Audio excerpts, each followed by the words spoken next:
Pemirsa, anggota DPR RI sekaligus calon legislatif Dapil DKI Jakarta II, Masinton Pasaribu mengaku pernah ditawari sindikat jual beli suara di Malaysia. Bagaimana selengkapnya, kita sudah bergabung melalui sambungan Skype dengan Masinton Pasaribu dari Malaysia. Selain itu, kita juga terhubung dengan Didi Supriyanto, politisi Partai Nasdem, melalui sambungan telepon. Selamat malam, Bang Masinton. Ya, selamat malam, Bang Masinton. Ini ada temuan yang menggegerkan begitu ya, menjelang pemilu 2019 17 April mendatang. Pandangan Anda soal tercoblosnya surat suara, apalagi ini di dapil Anda begitu, bagaimana? Ya, pertama ini harus dilepaskan dari persoalan ini ya, yang tercoblos ini dalam konteks pemilihan presiden ya. Karena kenapa saya katakan begitu? Ya, saya melihat agar ini tidak menjadi spekulasi yang liar, gitu ya. Karena informasi yang saya dapat di Malaysia ini tidak ada itu kelompok sindikat itu ya untuk menginikan suara presiden, tidak ada. Tetapi ya kelompok sindikat mafia jual beli surat suara ini ada pada caleg, dan ini bukan pada terjadi hanya pada pemilu ini saja. Pemilu-pemilu sebelumnya juga begitu. Sejak pemilihan calon legislatif itu dengan mekanisme suara terbanyak, maka itu mulai menjamur. Boleh diinformasikan Bang siapa caleg yang Anda maksud tersebut? Saya nggak tahu ya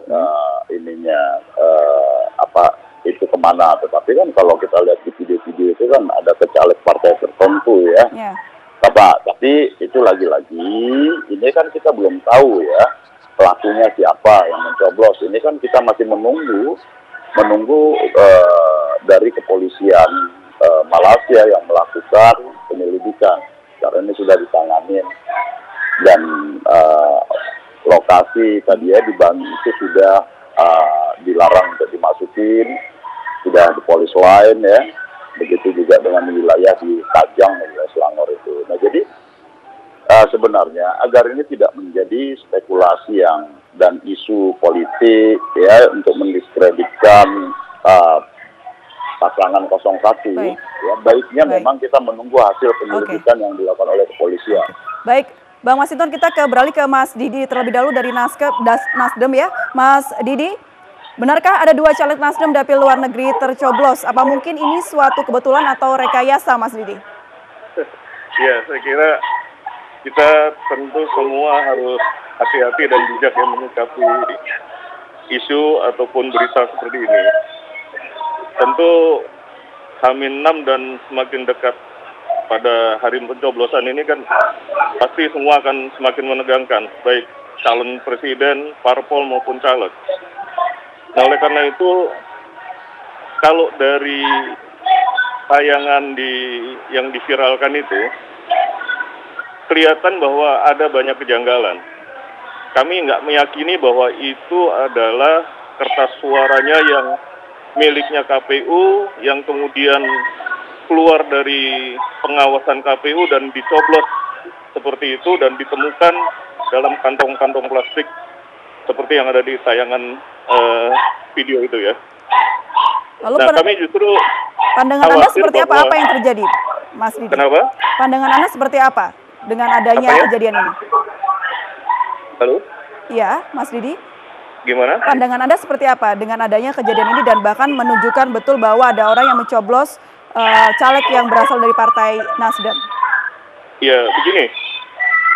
Saya dan Partai Nasdem justru ingin bahwa kasus ini diusut tuntas.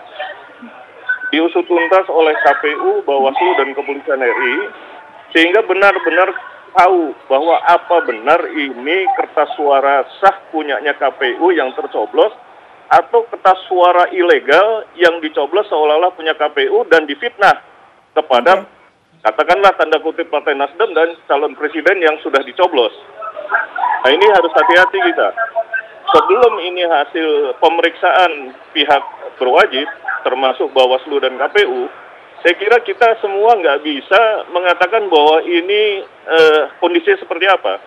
tapi semua ini harus menunggu hasil pemeriksaan dan itu harus diungkap secara publik. Sehingga betul-betul tidak akan ada upaya untuk mendelegitimasi daripada pemilu sendiri. Baik Mas Didi, mohon kita tahan terlebih dahulu, kita akan lanjutkan kembali setelah jeda berikut ini. Tetap bersama kami di iNews Malam.